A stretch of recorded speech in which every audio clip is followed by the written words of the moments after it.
Bonjour, aujourd'hui tu vas découvrir les nouvelles idéologies qui sont nées pendant la révolution industrielle, c'est-à-dire les nouvelles manières de penser la société et son fonctionnement. Ces idéologies sont très importantes car elles ont joué un rôle déterminant depuis 2 siècles et encore aujourd'hui. Ces nouvelles idéologies sont le libéralisme, le communisme et le... Ces idéologies sont nées de la révolution industrielle. Alors repartons de la base. La révolution industrielle, c'est d'abord l'apparition des usines.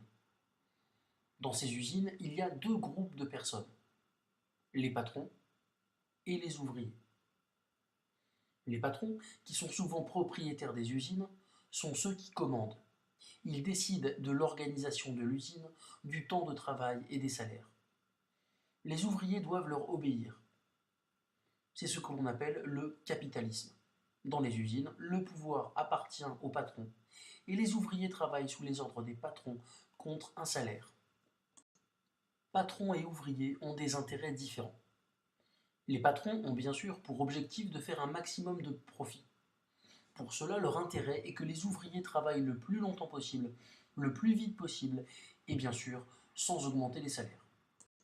Les ouvriers ont des intérêts différents de ceux des patrons.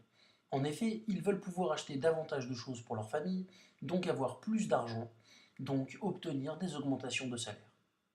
Ils veulent aussi pouvoir avoir du temps de repos et de loisirs, pouvoir profiter de leur famille.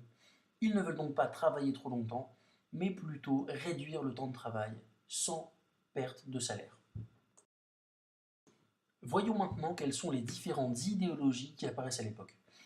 Ce sont différentes manières de penser la société, mais aussi les relations entre ces deux groupes aux intérêts différents, voire opposés. Patrons et ouvriers doivent-ils coopérer ou plutôt s'opposer? Commençons par le libéralisme. Pour les libéraux, les demandes d'augmentation de salaire ne peuvent pas être acceptées par les patrons. Imaginons un instant un patron plus généreux que ses concurrents qui accepterait d'augmenter de manière importante le salaire de ses ouvriers.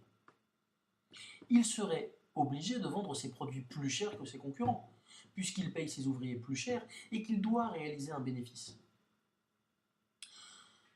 Dans ce cas, les consommateurs cesseraient immédiatement d'acheter les produits fabriqués dans ces usines pour acheter les produits fabriqués dans les usines de ses concurrents, restés moins chers. Ce patron trop généreux avec ses ouvriers ferait automatiquement faillite. Donc pour les libéraux, si les patrons ne peuvent pas accepter d'augmenter les salaires, ce n'est pas par cruauté, mais bien par réalisme.